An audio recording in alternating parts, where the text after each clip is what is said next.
Hello friends, welcome to radiant competition classes. Radiant competition class में आप लोगों का स्वागत है। आज हम लोग बात करते हैं भौतिक विज्ञान, यानी कि ये सामान्य विज्ञान के तहत आज हम लोग बात करते हैं भौतिक विज्ञान।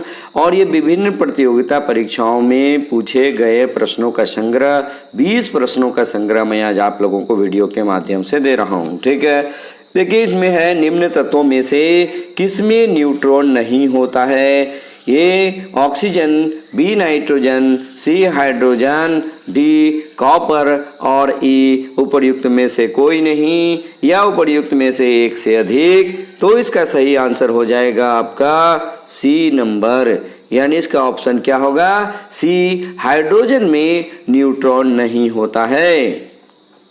चलिए दूसरा नंबर का प्रश्न देखिएगा। दूसरा नंबर का प्रश्न है, एंगस्ट्रॉम किसकी इकाई है। ए तरंगदैर्ध्य की, बी ऊर्जा की, सी आवृत्ति की, डी वेग की और उपर्युक्त में से ई में है उपर्युक्त में से कोई नहीं या उपर्युक्त में से एक से अधिक। तो इसका सही आंसर क्या होगा, इसका सही आंसर होगा ए, यानी कि एंगस्ट्रॉम तरंगदैर्ध्य की इकाई है। तीसरा नंबर का सवाल देखिएगा। तीसरा नंबर कह रहा है प्रकाश वर्ष किसकी इकाई है। ए समय, बी गति, सी दूरी और डी प्रकाश की तीव्रता और ई उपर्युक्त में से कोई नहीं या उपर्युक्त में से एक से अधिक। तो इसका सही आंसर है ऑप्शन नंबर सी, यानी कि प्रकाश वर्ष दूरी का मात्रक है। अब इसमें हम लोग देख लेते हैं कि प्रकाश द्वारा एक वर्ष में तय की गई दूरी को प्रकाश वर्ष कहते हैं और एक प्रकाश वर्ष बराबर 9.46 इंटू 10⁻⁻ मीटर 15 मीटर होता है। यानी एक प्रकाश वर्ष बराबर क्या होता है, एक प्रकाश वर्ष बराबर 9.46 इंटू 10⁻15 मीटर होता है। ठीक है, उसके बाद चौथा नंबर का सवाल देखिएगा। चौथा नंबर का सवाल है, आवृत्ति को मापा जाता है। ए हर्ट्ज में, बी मीटर प्रति सेकेंड में, सी रेडियन में, डी वाट में और ई उपर्युक्त में से कोई नहीं या उपर्युक्त में से एक से अधिक। तो इसका सही आंसर क्या होगा, इसका सही आंसर होगा ए, यानी आवृत्ति का सही मात्रक हर्ट्ज होता है।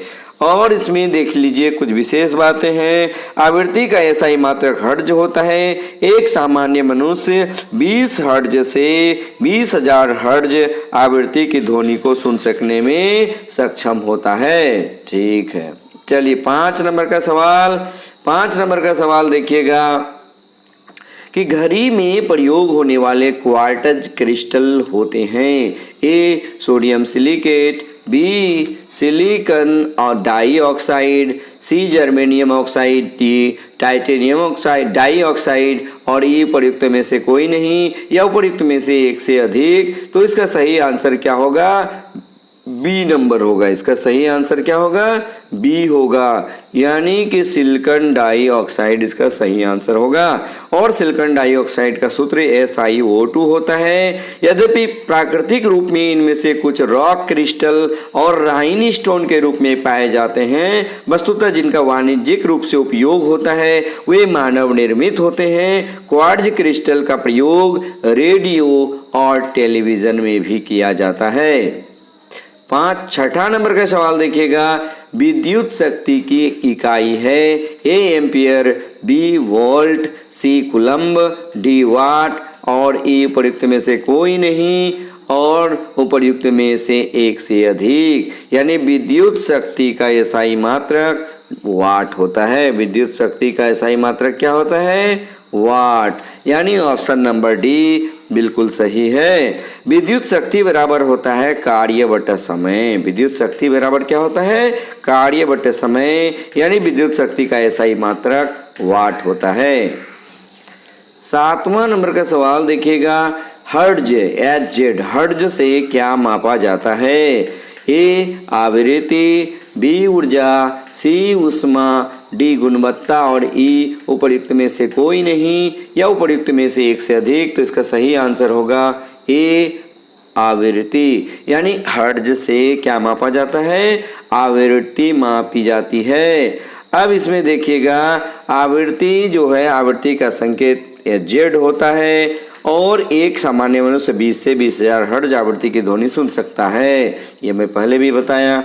चलिए 8 नंबर का सवाल देखिएगा, दृश्य प्रकाश के तरंगदैर्ध्य की सीमा है ए 1300 से 3900 एंगस्ट्रम, बी 3900 से 7600 एंगस्ट्रम और सी 7800 से 8200 एंगस्ट्रम, डी 8500 से 9800 एंगस्ट्रम और ई उपर्युक्त में से कोई नहीं या उपर्युक्त में से एक से अधिक। तो इसका सही आंसर क्या होगा, इसका सही आंसर होगा बी, यानी 3900 से 7600 एंगस्ट्रम।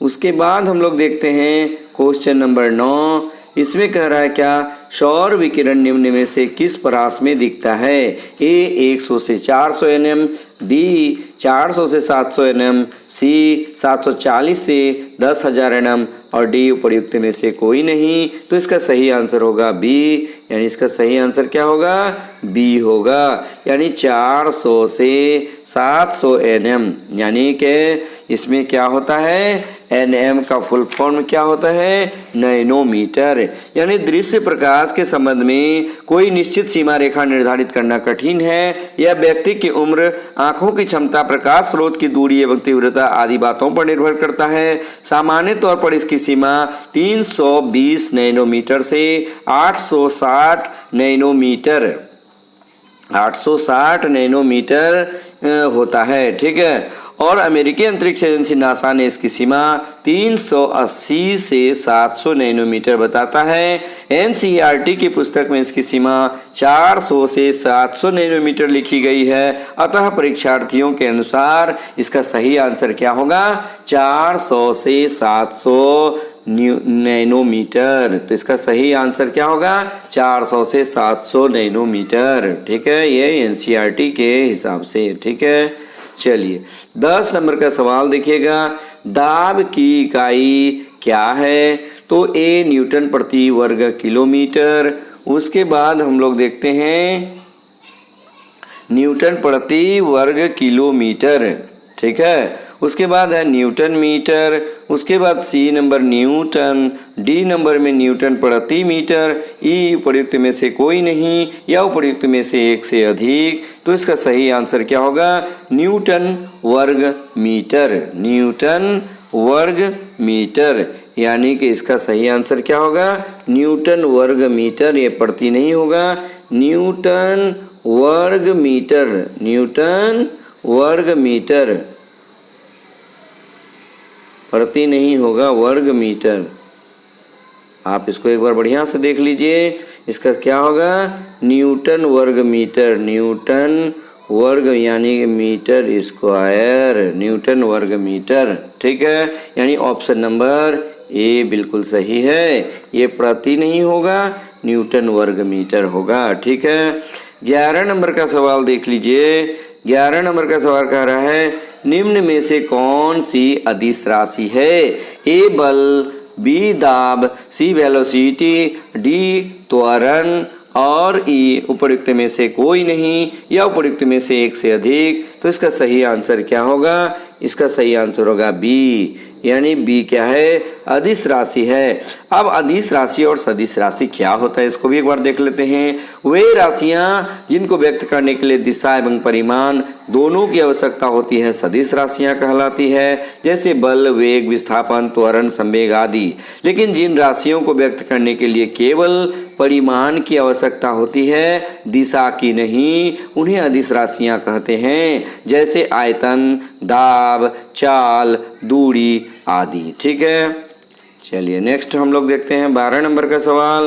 12 नंबर क्वेश्चन है, निम्नलिखित में से किस राशि का मात्रक नहीं है, ए प्रतिबल, बी बल, सी विकृति और डी दाब और ई उपर्युक्त में से कोई नहीं। तो इसका सही आंसर क्या होगा, सी, यानी कि जो विकृति होता है इसका कोई मात्रक नहीं होता है, ठीक है, विकृति का कोई ऐसा ही मात्रक नहीं होता है। किसी वस्तु की बीमा में आया परिवर्तन और उस वस्तु की मूल बीमा के अनुपात को विकृति कहते हैं। विकृति एक बीमाहीन राशि है, अर्थात इसका कोई मात्रक नहीं होता है। ठीक है, 12 नंबर समाप्त। 13 नंबर का सवाल सुनिएगा। 13 नंबर कह रहा है सही कथन चुनिए। इसमें लाल प्रकाश का वेवलेंथ बैंगनी प्रकाश से कम है। उसके बाद बी नंबर कह रहा है लाल प्रकाश का वेवलेंथ बैंगनी प्रकाश से ज़्यादा है। सी कह रहा है बैंगनी प्रकाश का वेवलेंथ हरे प्रकाश से ज़्यादा है। डी बैंगनी प्रकाश का वेवलेंथ पीले प्रकाश से ज़्यादा है। ई उपर्युक्त में से कोई नहीं और ये उपर्युक्त में से एक से अधिक। तो इसका सही आंसर क्या होगा? इसका सही आंसर होगा बी, यानी कि इसका क्या होगा? लाल प्रकाश का वेवलेंथ बैंगनी प्रकाश से ज़्यादा है। तो इसका सही आंसर क्या होगा? बी नंबर, यानी बैंगनी रंग का तरंग दैर्ध्य सबसे कम व आवृत्ति सबसे अधिक होती है, जबकि लाल रंग का तरंग दैर्ध्य सबसे अधिक और आवृत्ति न्यूनतम होती है। नेक्स्ट देखिएगा 14 नंबर का सवाल। एक परमाणु के केंद्र का धन आवेशित हिस्सा कहलाता है ए प्रोटॉन, बी न्यूट्रॉन, सी इलेक्ट्रॉन, डी न्यूक्लियस और ई उपर्युक्त में से कोई नहीं या उपर्युक्त में से एक से अधिक। तो इसका सही आंसर क्या होगा? इसका सही आंसर हो जाएगा आपका डी नंबर, यानी न्यूक्लियस। इसका सही मात्रक क्या होगा? डी न्यूक्लियस होगा, यानी इसका सही आंसर क्या होगा? D nucleus. उसके बाद 15 नंबर में देखिएगा, या इसके बारे में थोड़ा सा सुन लिया जाए, यानी कि इसका सही आंसर क्या होगा? डी न्यूक्लियस, यानी कि डी न्यूक्लियस। एक परमाणु के केंद्र का धनावेशित हिस्सा नाभिक या न्यूक्लियस कहलाता है। नाभिक परमाणु का केंद्रक होता है। परमाणु के नाभिक में प्रोटॉन तथा न्यूट्रॉन अवस्थित रूप में न्यूक्लियॉन कहलाते हैं। प्रोटॉन धनात्मक आवेश युक्त मूलभूत कण है तथा न्यूट्रॉन उदासीन होता है, जिस कारण नाभिक धनावेशित होता है। प्रोटॉन तथा न्यूट्रॉन का द्रव्यमान 1.672 × 10⁻27 kg होता है और इनकी खोज अर्नेस्ट रदरफोर्ड तथा जेम्स चैडविक द्वारा किया गया था। उसके बाद नेक्स्ट देखिए 15 नंबर। एक ठोस के सीधे गैस में परिवर्तन को कहते हैं, क्या कहते हैं? ए ऊर्ध्वपातन, बी संघनन, सी वाष्पन, डी उबालना, ई उपर्युक्त में से कोई नहीं या उपर्युक्त में से एक से अधिक। तो इसका सही आंसर होगा ए ऊर्ध्वपातन। इसको क्या कहते हैं? ऊर्ध्वपातन कहते हैं, यानी ऊर्ध्वपातन वह प्रक्रम है जिसके द्वारा ठोस पदार्थ द्रव में परिवर्तित हुए बिना ही सीधे गैसीय अवस्था में परिवर्तित हो जाता है तथा गैसीय अवस्था से सीधे ठोस अवस्था में आ जाता है। इस प्रक्रिया को ही ऊर्ध्वपातन कहते हैं। ठीक है, चलिए नेक्स्ट देखिएगा 16 नंबर। कॉस्मिक किरणें ए आवेशित कण है, बी अनावेशित कण है, सी अनावेशित तथा आवेशित दोनों हो सकती है, डी उपर्युक्त में से कोई नहीं। तो इसका सही आंसर क्या होगा? ए आवेशित कण है, यानी इसका सही आंसर क्या होगा? ए आवेशित कण है, यानी कॉस्मिक किरणें विद्युत चुंबकीय स्पेक्ट्रम का भाग नहीं है। ये उच्च ऊर्जा के आवेशित कण हैं जो अंतरिक्ष में लगभग प्रकाश की गति से गमन करते हैं। ठीक है, चलिए नेक्स्ट देखिएगा 17 नंबर का सवाल देखिए। 17 नंबर कह रहा है 2G स्पेक्ट्रम में अक्षर G किस शब्द के लिए प्रयुक्त है? A global, B government, C generation, D Google, ई उपर्युक्त में से कोई नहीं या एक से अधिक। तो इसका सही आंसर होगा सी, यानी क्या है? जेनरेशन। इसका सही आंसर होगा सी, यानी जेनरेशन। ठीक है, 2G में 2 जेनरेशन स्पेक्ट्रम। नेक्स्ट देखिएगा 18 नंबर का। 18 नंबर, रडार के आविष्कारक कौन थे? रडार के आविष्कारक कौन थे? ये रॉबर्ट वाटसन वाट, बी फ्लेमिंग, सी ओसवाल, डी जैन ऑस्टिन, ई उपर्युक्त में से कोई नहीं या एक से अधिक। तो इसका सही आंसर होगा ए रॉबर्ट वाटसन वाट, यानी इसका सही आंसर होगा ए रॉबर्ट वाटसन वाट। ये स्कॉटिश भौतिकविद थे रॉबर्ट वाटसन वाट। ये 1935 में पहली प्रायोगिक रडार का फुल फॉर्म होता है रेडियो डिटेक्शन एंड रेंजिंग व्यवस्था का विकास किया था। द्वितीय विश्व युद्ध में इस व्यवस्था का उपयोग हवाई हमलों से पूर्व सचेत रहने के लिए किया गया था। नेक्स्ट देखिएगा 19 नंबर।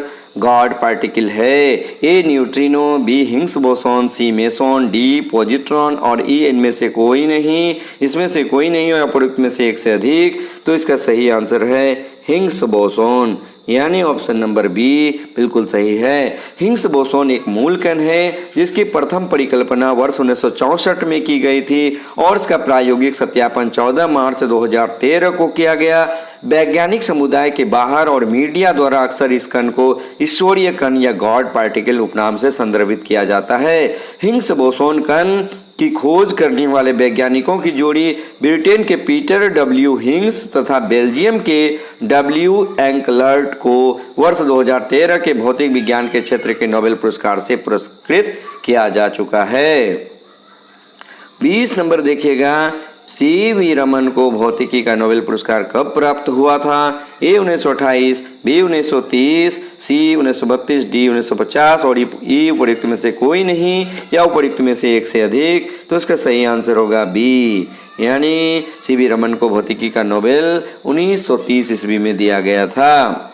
भौतिक शास्त्र के लिए नोबेल पुरस्कार प्राप्त करने वाले पहले भारतीय चंद्रशेखर वेंकट थे। उन्हें 1930 में यह पुरस्कार प्राप्त हुआ था। ठीक है, उसके बाद हम लोग देखते हैं कि अन्य नोबेल पुरस्कार में यदि रविंद्रनाथ टैगोर देखें तो साहित्य के क्षेत्र में मिला था, है ना, ये 1913 में। उसके बाद सी.वी. रमन को 1930 में, हरगोविंद खुराना को 1968 में, सुब्रमण्यम चंद्रशेखर को भौतिकी में 1983 में, मदर टेरेसा को शांति में 1979 में, अमर्त्य सेन को अर्थशास्त्र में 1998 में, कैलाश सत्यार्थी को शांति के लिए 2014 में, वी रामकृष्णन को रसायन के शास्त्र के क्षेत्र में 2009 में, अभिजीत बनर्जी को अर्थशास्त्र के क्षेत्र में 2019 में, यानी कि टोटल 9 आदमी को अब तक नोबेल पुरस्कार प्राप्त हो चुका है विभिन्न क्षेत्रों में। ठीक है, तो आज के वीडियो में बस इतना ही। धन्यवाद।